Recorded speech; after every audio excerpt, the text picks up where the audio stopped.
Now, let me welcome today's speakers. First of all, Gavin Eccles, management consultant and professor with over 25 years of experience in both aviation and tourism, having previously worked as a CCO at SATA Azores Airlines for three years, and also as an advisor to the board of Portugal Tourism Board. So welcome, Gavin. Second panelist, Rudy Knewitz, managing partner at AirPass, Germany's leading airline business representative, supporting the links between airlines and their business development with agents and operators. He is the person that knows the agency and operator world in and out and has been active with several roles within the tourism and aviation industry for many years. Welcome, Rudy. And last but not least, I guess we don't have to introduce Miguel Angel in a special way. If you are from European route development community, you must have been living under the rock if you haven't heard about Miguel. So he is a brand manager at Turismo Valencia, where as a tourism board representative, among many other tasks, he also promotes Valencia and the region with the airlines. He's been very successful with that, following the impressive growth of Valencia Airport and Valencia as a destination in the recent years. Of course, Miguel is a great friend and supporter of AviaDev. Our first two events, AviaDev Europe 2018 and 2019, took place in Valencia with the fantastic support of Miguel and his friends and colleagues at Turismo Valencia and Valencia region. So welcome, Miguel, as well. Gavin, let's start with you. Please, I know you have some interesting slides for us, so please share your insights with us and set the scene for today's discussion. Thank you, Yorai. It's great to be on this webinar, to have some time to review really where are we in the aviation and tourism world. I've been listening to different webinars over the last couple of weeks. Many are focused on obviously looking at industry sectors. This one is very interesting to look at because I think what we can say is that connectivity and tourism are two sides of the same coin. Airlines and destinations need each other. If you move down, the next slide shows 57% of all trips made in tourism were transported by air. So from a perception that we need airlines. Airlines need tourists, tourists need airlines. What I've tried to do in the next slide is look at where are we in relation to the latest figures coming from the World Tourism Organization, UNWTO.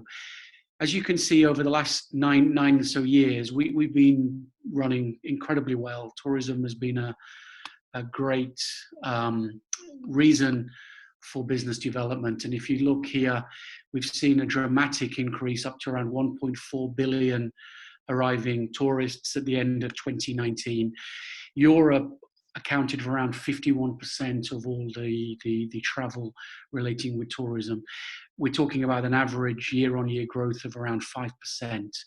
If you move on to the next slide, Yuri, if you look at Europe in a smaller dimension now, you can see again we've had some very, very good opportunities, and I think we've all benefited from aviation development has been able to bring significant businesses to European destinations. And with that in mind, I thought I'd just have a quick look at four, particularly interesting with the questions that have been asked to the poll, four markets. 19's figures are still being developed by single countries. So we just look at Greece, Portugal, Spain, Turkey. How are they looking, or how have they been looking in the last years? Well, I think, they've all had their own opportunities, and they're all, obviously they've all been showing in the last couple of years good growth. If you take obviously in terms of Greece, there you've seen, started a bit strong, then dipped a little bit and now moved forward. Portugal was bumping along in the early part of 2011-12 and then rose significantly through 15 onwards. Spain, by far the largest, of course, is seeing some continued growth. And of course, Turkey, as we know, is really being pushed really in the last few years. Sun Express have done a lot of work to support the Turkey strategy. If you move it on a little bit and just look at them in terms of their the next slide, where we've seen some differences, of course, as it mirrors. 16 was a great year for Portugal, not so great for Turkey. 17, Turkey's coming back. So, and of course, in the last periods, we've all seen some. So I think what's interesting, if we move on to the next slide, I think what's crucial in this forum today is how can we get back to what is normal? Because if you look at both Greece and Portugal, the amount of revenue generated through tourism is crucial. So, and part of that is aviation. So the link to get flights moving quickly are very important. Of course, even for Turkey and Spain at 16% of their exports. So getting the aviation back as fast as we can is important to support that. And how might we get the planes back in the air? There's the latest figures from IATA are showing that maybe have we lost this summer? And it really will be the September-October period. Your poll showed 35% of people think that September is more likely to be when we might get beach destinations up and running as fast as we can on the international markets. So I think part of our discussion, who's coming back, short haul, long haul. I've just been listening at lunchtime to a debate about the future of Virgin Atlantic and what's happening with narrow bodies, wide bodies, charters. And I know Rudy will mention a little bit later about the German position with how can you get in and out of these countries to beach destinations if we're seeing some changes in the model of aviation. So that kind of just painted a little bit of a picture. Tourism has been booming, like a lot of sectors in the last years, airlines as well. So we've all hit the same kind of buffer at the same time. And of course, how do we try and move forward? Interestingly, let me stop you for a second.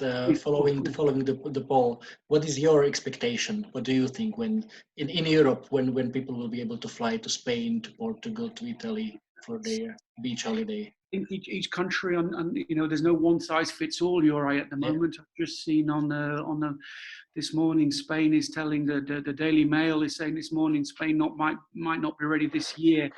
I know some of the tour operator businesses out of the UK want to start flying in June, so it's a little bit up and down at the moment, and I can't see we're going to have one.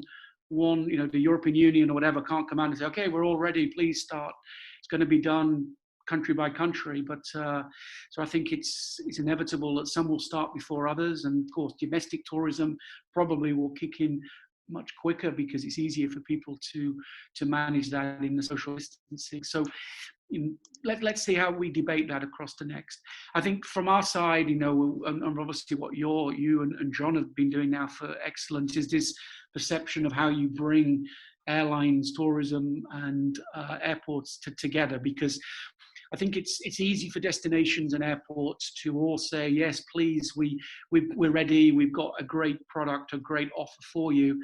But obviously the airline industry is the one that has most of the risk. So how can we try to ensure that risk is somehow supported together? I know we've always said everybody should be planning. And finally, it'll make interesting how can we support aviation? Do we need to develop strategic thinking around supporting the demand or supporting the supply? If you look at the numbers we've been showing in the last years, destinations were all doing very well. So the supply was in position. So, if the airlines can get the supply back, what we need to try and do is really build up the demand and how to try and support risk reduction of aviation and support the airlines in working together to create that demand. So I don't want to get into much. This is a great opportunity to debate across Rudy and Miguel also. So I think that's my part in the interim. You're right, just to give you a little bit of overview. Great things have been happening. Like everybody, we've hit a buffer. When might we get this back? But it's crucial that we now work together. So thank you for that opportunity just to set the scene a little bit. Fantastic. Thanks a lot, Gavin, for setting the scene for what we will talk further today. Rudy, your turn. Could you please give us a short overview of how things look like in Germany? Yes, what I would like to do is a very brief overlook about the potential and also the importance of Germany in the European tourism. So the next slide shows you a little bit about the German areas. And as you can see, on the right-hand side, you have the purchasing power index of Germany, and you can see that the biggest purchasing power is in the areas where we also have the biggest airports: Frankfurt, Hamburg, Düsseldorf, and Munich. On the left hand, you have the regions with the highest expenditure for travel, leisure travel, and you see that the areas are identical with the normal purchasing power. The next one is showing the expenditure per country for leisure travel in the EU, and there you can see that Germany by far is the biggest spender of money in the EU for travel and leisure travel, followed by United Kingdom, and Germany together are paying 50% of the whole spendings in the EU for travel. Next one is giving you a statistic. I don't want to go to this whole statistic. I just want to touch on Germany. When you see Germany, Deutschland, you can see that in 2017, the earnings of tourism in Germany was 35 billion euros, but they spent 78 billion euros. That means the gap between earnings and expenditure is extremely high. It's minus 43 million, by far the highest, and also the spendings are the highest, which shows that the Germans are outside traveler and not traveler within the country. The next one, please, is giving you the importance of the air travel. As you can see, that in Germany, from 2000 to 2019, train and bus travel is almost the same. Car travel has decreased a lot, and travel by plane has increased from 30% to 42%. So that shows that people are more going on plane travel than use the other travel opportunities. The next one is giving you just a brief about the behavior of travelers in Germany. 78% of the German population are going on a leisure trip. This is a very high number, and this number is increasing every year, saying it has been increased every year to 2019. 2020 might be different. The trip per person in Germany is 1.3. It raised from 1.2 to 1.3, and the duration of a trip has decreased. That shows. I have to say that it decreased from 13 days to 30.1 to 30 days. It used to be 50.5 and is decreasing every year.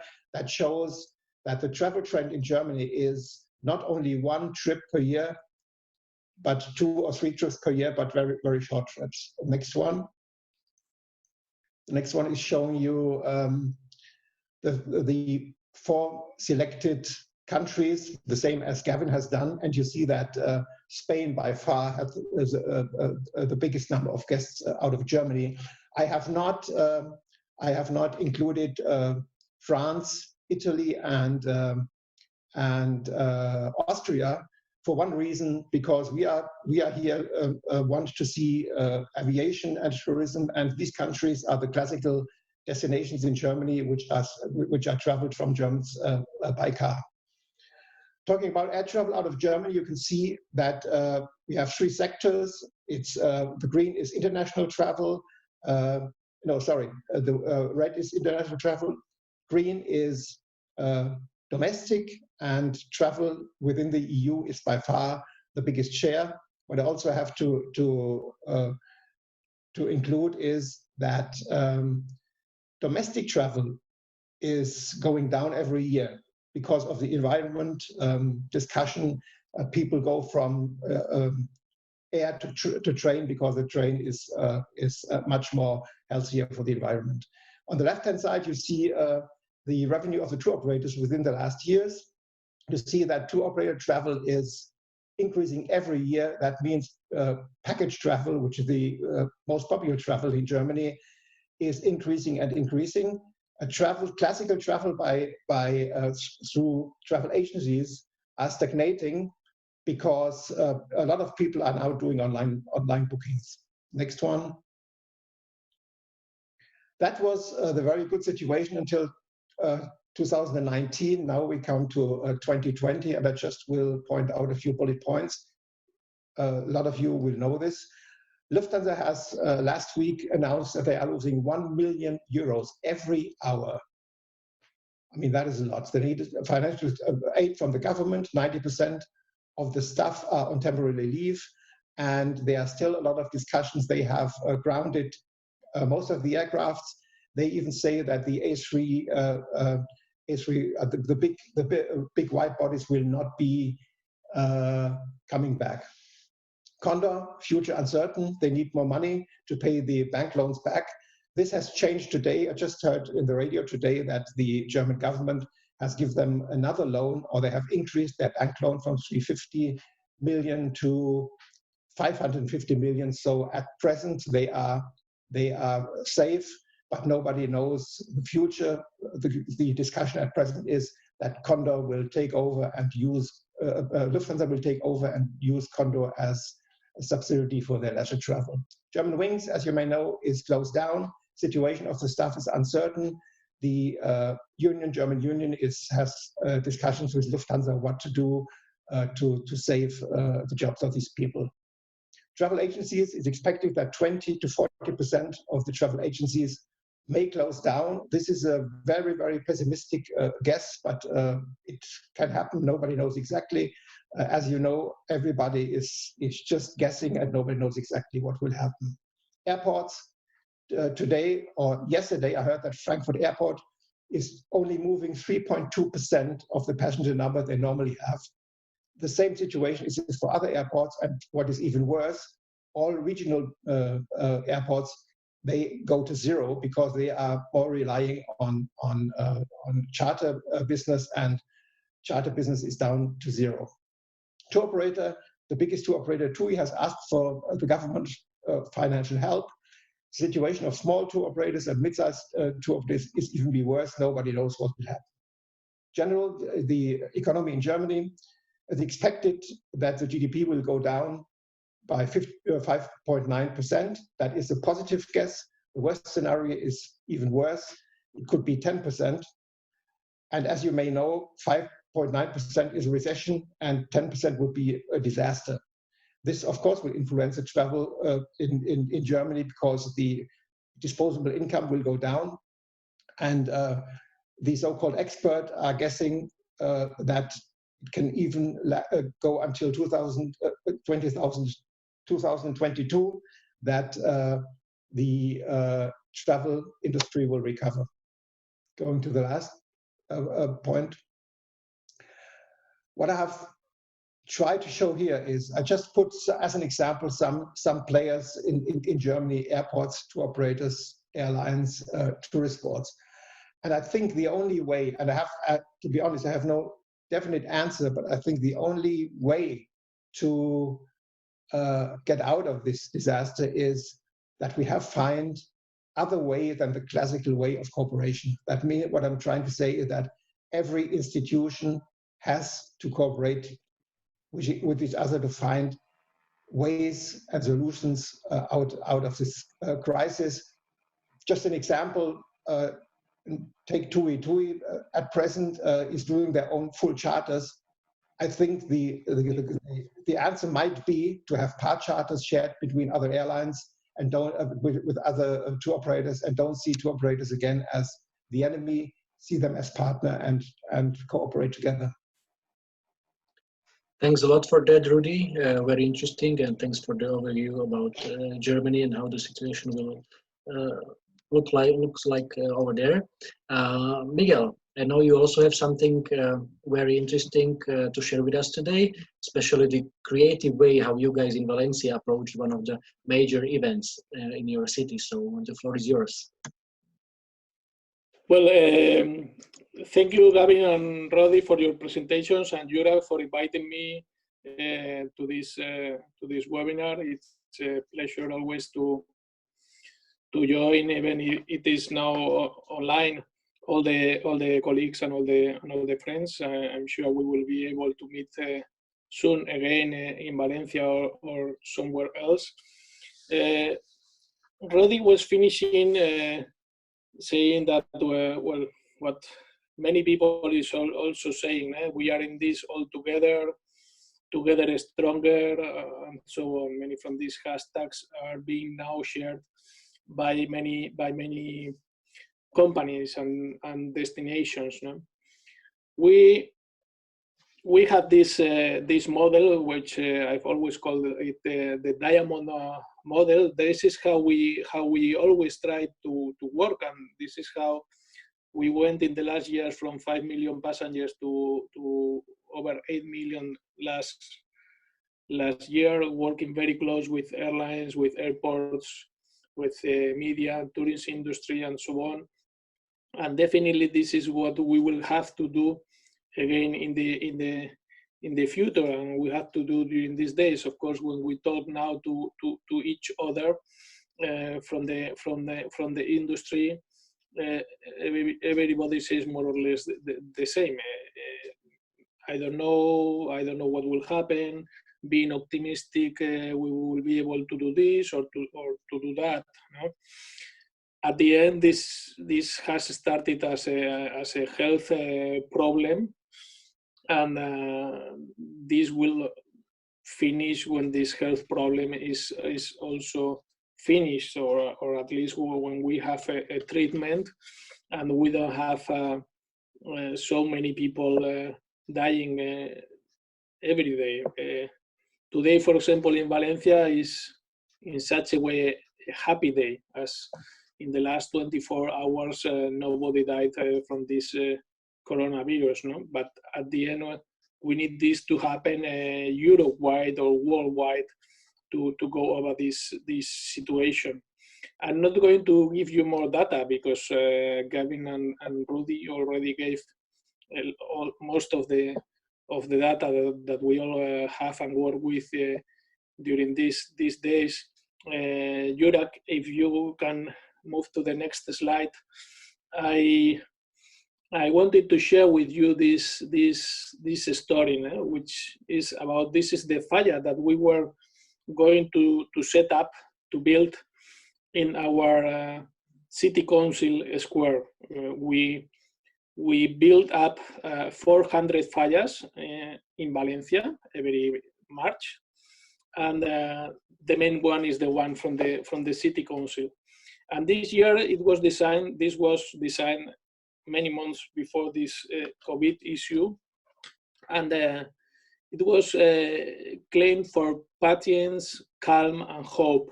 It was a lady making yoga because saying that the world needed to meditate a little bit more and to slow down. You can move to the next one, Jurak. So we built this lady. We placed it in the middle of the square. We were ready to celebrate these fires again in March, in middle March, and finally we had to postpone, or to postpone. Let's say that way. I mean, we don't know when we will be able to celebrate this fires festival again. So the same day that the fires were postponed, they placed the mask on the girl, and finally we burned most of the fire without anybody around, with all the safety. Only the firemen were there, you can see. But we decided to keep this figure, which is now like an iconic figure. It will remain protected and vigilant of the situation, and we hope in the future to be able to burn it again with the purifying sense of the fires, and we are sure that we will reborn from these ashes and be stronger than ever. How long or when? This is a difficult question. From the perspective of a tourist board, we are in continuous contact both with the offer and with the industry. I mean, when I mean with the offer, I mean with the hotels, with the restaurants, and so on. And for example, in Valencia, we are not just staying home. Of course, we are staying home, but we are all thinking and working on ideas to be able to come back to, let's call it, the new tomorrow, in the better possible situation. No? I think now almost everybody has clear that we need to keep a social distance, and we cannot do this and we cannot do that for a while. We don't know for how many weeks or for how many months, but definitely we all want to go out and to enjoy life. For sure, it's not going to be like yesterday at the beginning, but as I mentioned, it will be a new tomorrow, and we have to build it together. But we have to build it. I mean, we cannot stay months and months just staying home. We all know how important it is, aviation and tourism for the economy. And a few months it will be a few 5, 6, 7, 9, 10, 11, 12% of the economy. But we need to work so that it will not be worst. No? And I'm also happy in such a way because I know that airports are also working. Our airport belongs to AENA, and I know from AENA that they are not sitting together but talking online with the other airports from Europe, and trying to find the best measures to go over this situation. Of course, reducing capacity at the restaurants or at the shops, and having more security and safety things, mask, gloves, soaps, and this. 100%, absolutely. Thanks a lot, Miguel, for sharing this interesting information and this interesting approach from your side with us. We will come back to you in a few moments. I would like now to challenge Gavin a little bit, and actually all of you guys. You were all talking about cooperation, how working together is vital and important to succeed. And we have heard, actually, we as AviaDev, we have been praising this mantra all the time as well. We need to work together within the industry, but as we have new challenges, new situation to face, what needs to be different? How we need to upgrade, let's say, this kind of cooperation between all the stakeholders. What is your take on that, Gavin?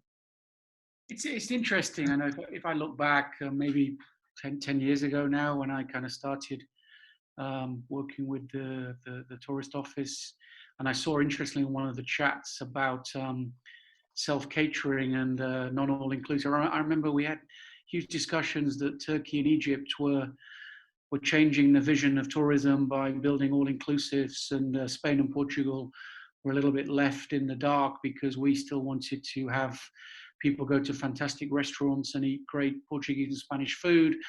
And these other countries were all developing completely different products that became the norm. And now I see on the chat, people are saying, should we go back to self-catering? And, so how do we need to differ? I suppose, again, going back in time, there was a big push. Ryan, you've been involved with a lot of this in your capacity. We all pushed supply, and that's what I came back to my comment.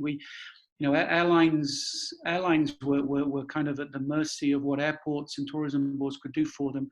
Support us, and we'll bring you seats, and then hopefully those seats are converted to tourists. But there was a drive to support the supply side, so it was all about getting the connectivity, making sure that there was enough movements. Now, as I said, what was happening at the end of 2019 was that tourism was well. Airlines were connecting across multiple, be it major destinations or small islands, and you know, we were all in a period that was good. So the supply has kind of been managed. What you might now need to do is how do you get people back to think about holidays? I saw again on some people in the chats are raising questions about tourism is the last thing that people will start to think about. Of course, there's always the other side. Oh, everybody wants to get away, and but of course, disposable income might be the issue. So I think it's trying to understand how do we change the emphasis? Is it about, do we need, being that the flights will start to come back, whether or not that is in this summer or through the winter or next, but assuming that we start to build some normalities back in the lift, the question is, how do you try to support the demand and create the awareness that what the countries are doing is everything right, things are open. I think my challenge is more about how can we, in markets where we've seen some of the supply start to change, and Rudy's given a very good analogy of that with, if we take the Germania, Air Berlin, Thomas Cook going out, you know, you end up with a lot of tour operators that don't have their own aircraft. Now, obviously, if I take the UK, you look at Thomson, TUI, Jet2, Jet2.com. On the holiday side, there is a little bit more integration. Out of Germany, not knowing where Condor is going, is Lufthansa really focused on serving secondary leisure destinations? You know, so how can we start to work under a new regime also of how do we support tour operators, and also support tour operators in the risk share of chartering aircraft? Is that what's needed to put people back into destinations? Yeah, thanks. Thanks a lot for that. I will follow up on what you mentioned about Germany, and I will ask Rudy.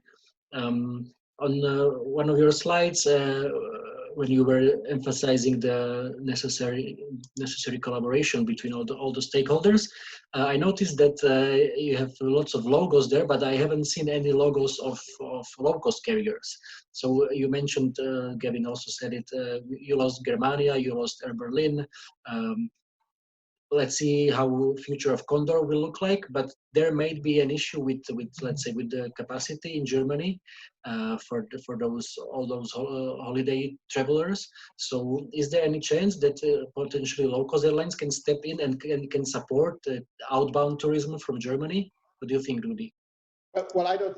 First of all, the reason why I have not included the low-cost carriers is because I wanted to show the cooperation between the players in Germany, airlines, tour operators, and at present, the low-cost carriers are not dealing with tour operators.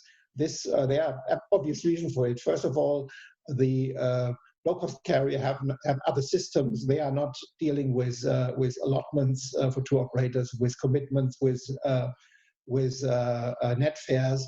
And the second thing is that tour operators are very afraid that the low-cost carriers are undercutting the fares they give to tour operators to the public. I think as long as the strategy of low-cost carriers is B2C and not B2B, it will be a problem. So when I was talking about finding new ways, one way would be that the low-cost carriers are rethinking their strategies and try to cooperate with tour operators.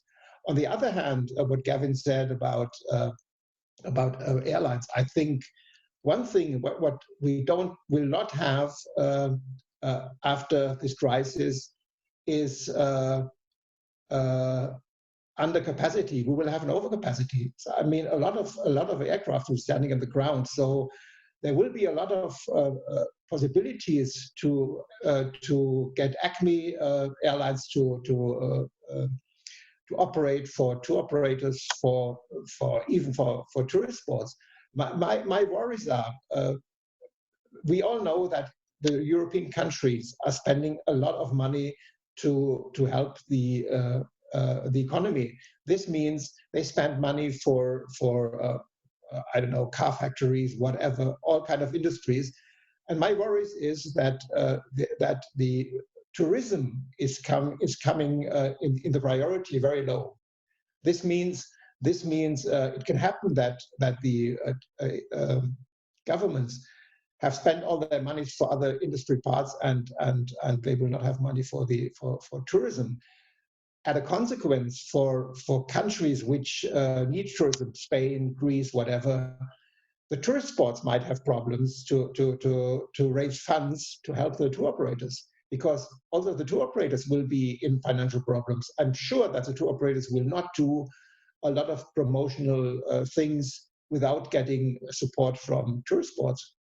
And so it's nobody knows where to start. I mean, the only thing we can say, let's think about unusual ways of cooperation, like the example of low-cost carriers cooperating with tour operators.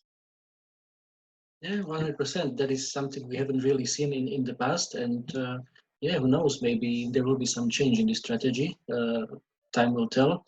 Following on what you have been saying about support, Miguel, question for you. I'm quite sure that in Valencia you have already some schemes for support, how to motivate, how to help new airlines to fly to Valencia. Do you already think, have you already started to consider upgrading this support and in the world post-COVID? Do you want me to be honest? Of course, always. Okay, so the truth is that for many destinations, it's not going to be easy to upgrade this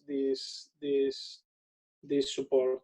I mean, because if we talk about public organizations, now we are investing a lot of money on all these health issues.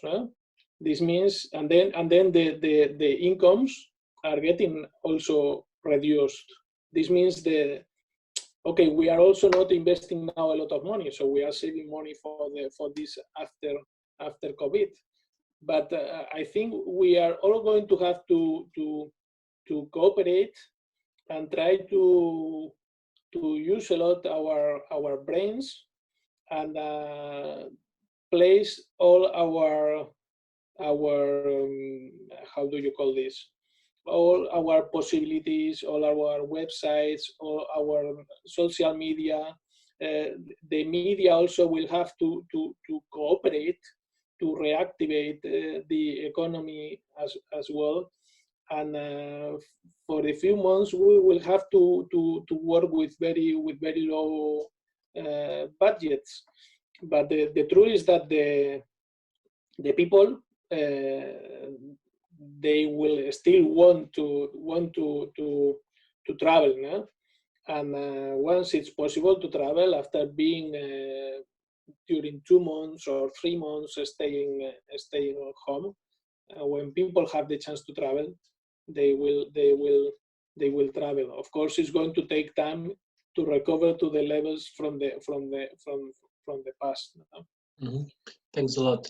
I already see there is very interesting discussion going on in the chat area. So just a little reminder to all of you guys, if you have any questions to our panelists, just ask them in the Q&A section. In a second, we will come to your questions with our panel. Now, let's do the second poll, which is based on information which I saw in the newsletter provided by our friends from Simplifying. What they say is that Boston Herald article says, citing travel agents who say that North America to Europe travel will pick up before the end of the year. In particular, the article ends with the prediction that if prices are low enough, that combined with the need for people to travel after having been locked in for months, as you are saying, Miguel, will get people in the air eventually. So now I'm coming to the poll. So let me share the question with you. which is based on the quote of one travel agent. His name is Mark Anderson from Adventure Vacations. So he was referring to offering bargain trips to Paris after 9/11, which sold quite well for months. And he said that death taught me a number of lessons, among them that in a hierarchy of human needs, along with food, shelter, and so on, the people need to travel. So do you agree with that? That really that eagerness and desire to travel is so strong that it will help the tourism and aviation industry to recover, that people really will be so eager to travel? Or so I see the votes coming in. So far people in the audience tend to agree. 5 more seconds to vote and I will share the results with you. Thank you everyone for voting. Let me share the results. 65% agree with that really on the hierarchy of the human needs, travel is very high. So potentially that gives some hope to the industry that we will recover a little bit sooner. One question to all panelists. Let's start with Gavin, and let's talk a little bit about the airports. So especially small regional airports, as I think Rudy already mentioned today, they are very much dependent on the summer charter traffic, and with summer 2020 being almost lost. So what are your thoughts on the airport's perspective? So what those guys should do to survive and to bring this holiday traffic back in the world after? It's difficult. If I just try and answer it through some analysis. I mean, interesting from the poll. If you go back to what I mentioned about the WTO, the around 30 to 40% drop they're suggesting in 2020. After the financial crisis, we dropped tourism by 4%. What people might remember, both after September 11th and after the financial crisis, airlines used discounting as a way to try and put business back up there, and it worked. Now the question is discounting likely to make a difference? Probably not. If you're in social distancing, it doesn't matter how much you're paying if you're not prepared to travel. So I think how we've used in the past the stimulus to get people moving, it's completely different now. I've seen again on the chat, as we don't know when we're going to restart, we don't know really when we can make those offers. What can the airports do? And I think, yeah, coming back to the point, the airports that have been focusing on the outbound charters or the receiving charters, I think there it's what was being really said earlier. They've got to get together with some of their, work with their tour operator travel agents associations and try and define what might be a common project together with the regional governments. So, we mentioned Miguel talked about IANA and taxes, but it's not just taxes, navigational charges. I think maybe from the airport side, it's coming up with some sort of offer. What is the bundle? Take that then to the Chambers of Commerce and Tourism Boards. This is what we have. What do you have? What does a tour operator have? And, maybe in the case of some of the smaller airports, that's got to be how they work. They've got to create. I said before, maybe, if I look here at Faro, Madeira, Malaga, Alicante, etc., we're in a little bit different situation that we're well known. So, and charters have not, coming back to my earlier comments about we were not developing the all-inclusives the same way as other destinations. We didn't get the charter business. We work more with the low-cost strategy. So, but I think with those small, really small airports that are focused on regional charters, they've got to be the driver to help the destination, in this case, to say, look, we can work with you to support that supply, but we've got to somehow it's not easy because you say they've been reliant on somebody coming to them and saying, look, I've got 170 people, they need to travel, this is the plane, how can we access your airport? Now it's the other way around. What's in it for me, the airport, to stimulate the the airline and the destination to be involved in this case. It's a bit more difficult. Say on the bigger European destinations, here it's us managing the supply, managing the demand, really creating the demand strategy. It is indeed very, very difficult. So we have already questions coming in the Q&A section. So questions from Carol.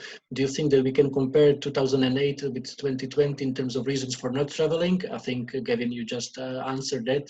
It's a pretty much different situation with what we've seen before. So Rudy, question to you from my colleague John Howell. Is this what we see today? Is it the end of over-tourism as an issue, or it will be back at the same level?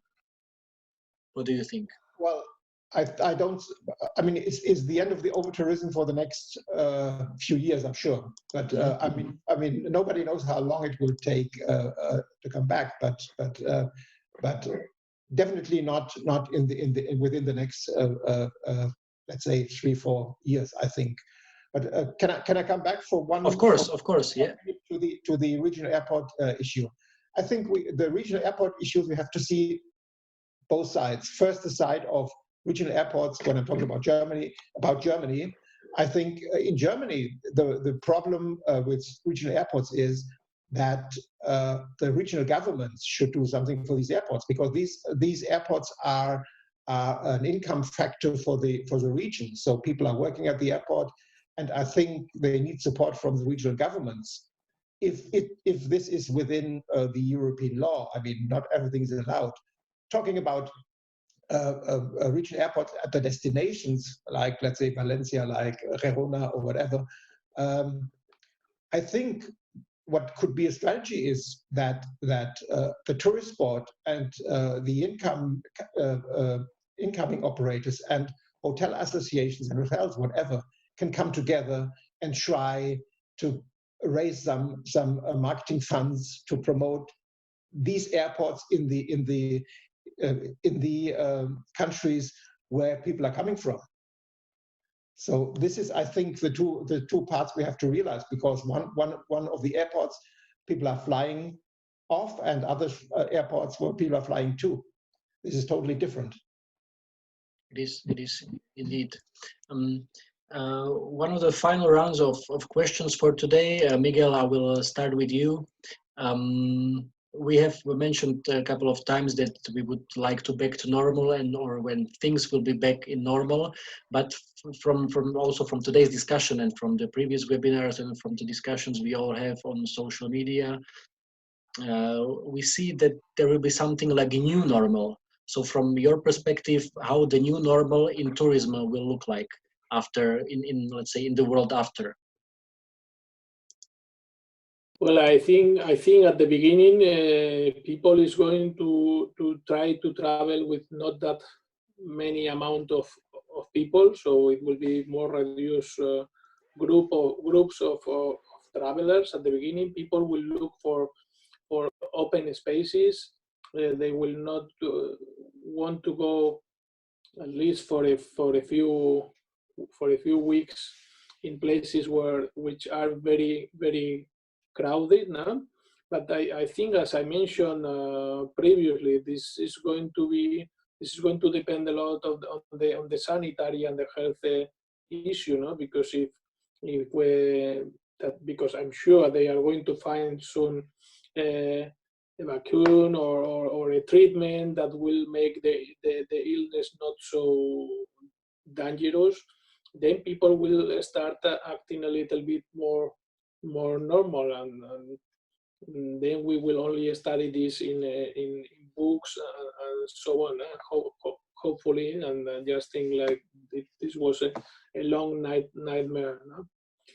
This is what I think. I mean, honestly, I went the other day to the supermarket with one of these masks.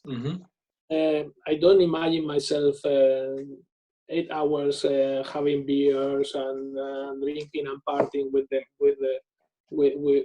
mask on. I mean, if it is for a while, okay. If you have to use it for 3 hours because you have to travel somewhere, okay, but not in the long term. So I really hope and expect the scientists and the doctors and so on to find the solution to this problem. Definitely, I think there is more of us hoping for that as well. One more question for you from the audience, from Domagoj. As I know that my segment is also very strong in Valencia, so do you think it will take longer to recover? So MICE will take longer to recover than leisure? Everybody says that the first that will recover, it will be business travelers, and then some leisure, especially young people or families traveling by car or traveling by trains, short haul distances and so on. And MICE, everybody says it's going to be the last thing. However, and wanting to be optimistic again, every day we are getting at our Valencia Convention Bureau new requests for new events, mainly for next year. But even now, these days, you are still receiving requests for next year. During these days, every day we are receiving at least one request for the next year. Wow. Not only to postpone events, but for new events. So, of course, I'm not going to say that business is as usual, because of course not. Yeah. Of course, it's not. But it's an optimistic sign that things don't have to be that terrible in the end. Gavin, back to you. Same question. How do you think the new normal will look like in tourism?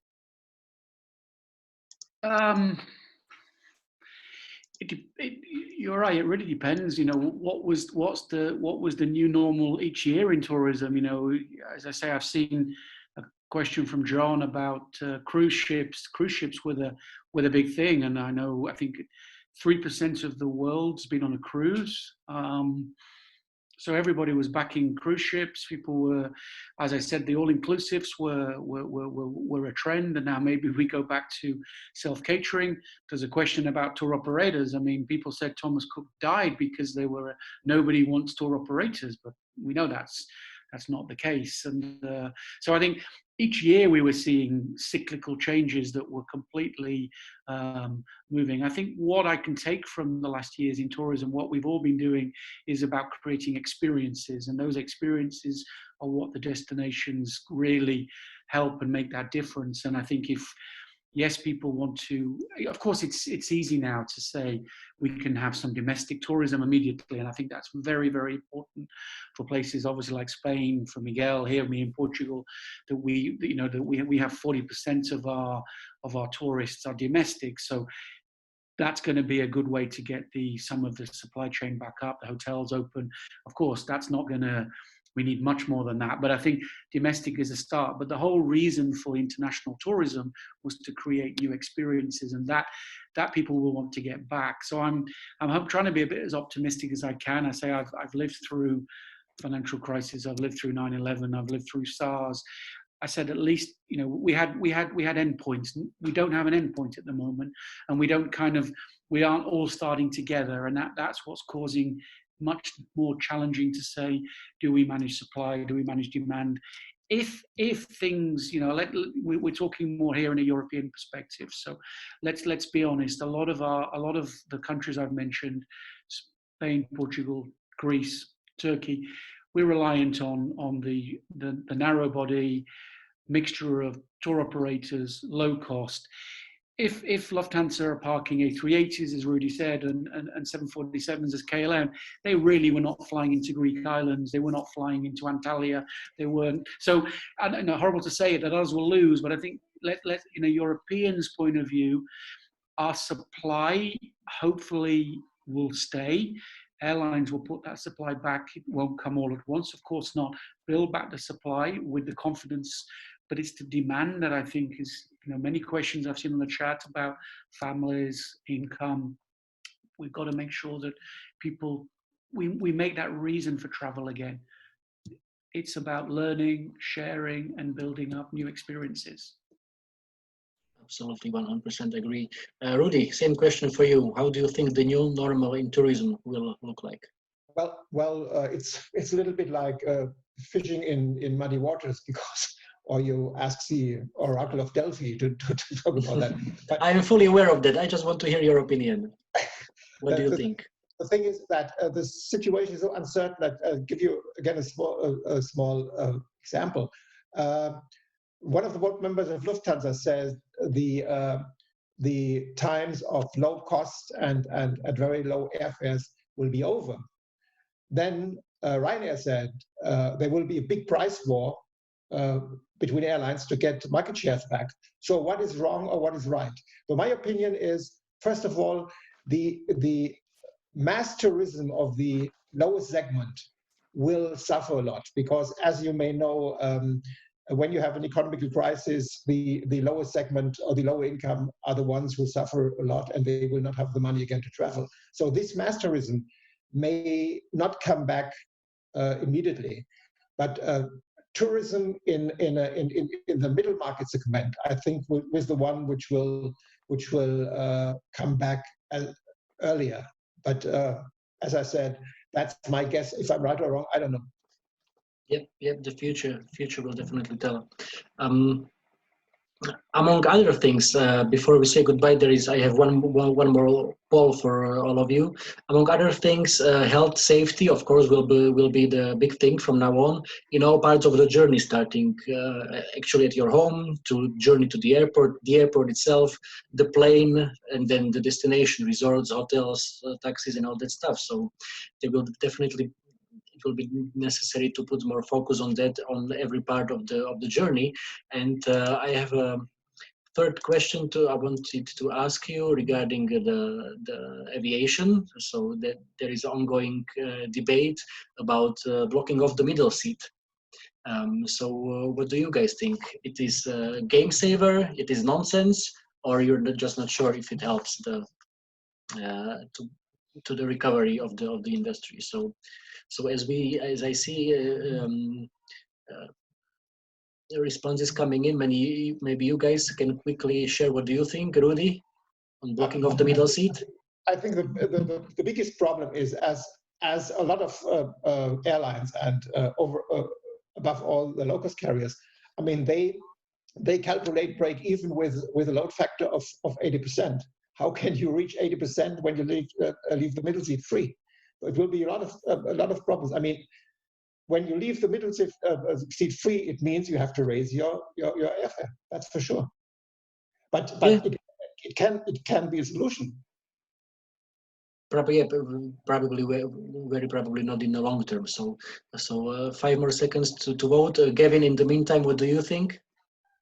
As an airline, if you have capacity, maybe you can push up the yield. As a destination, if I'm going to incentivize on potential numbers of arrivals, it's not easy, because we're losing potentially nearly a third of the opportunity. So I think some sides would agree, others wouldn't, and that's probably about building up a new bundle of offers for everybody to be together. Absolutely. As you can see, I have just shared the results of the poll. So yeah, 55%, including myself, are not sure if it helps. Maybe it can, as Rudy was saying, and Jürgen in the chat as well, maybe it can help in the short term. Let's see what the long term will bring. Miguel, very quickly, your opinion on blocking off the middle seat. I'm not sure if it helps. I mean, I think this is what we are all going to try to do. It's like in restaurants, we will try to have less tables. Mm-hmm. Also, before you say bye to all of us, I just wanted to lift up a glass of Spanish wine. We work in tourism. This is the business of happiness. As our fire in Valencia, the claim was, this too shall pass. This COVID issue also shall pass, and I'm sure we will fly again.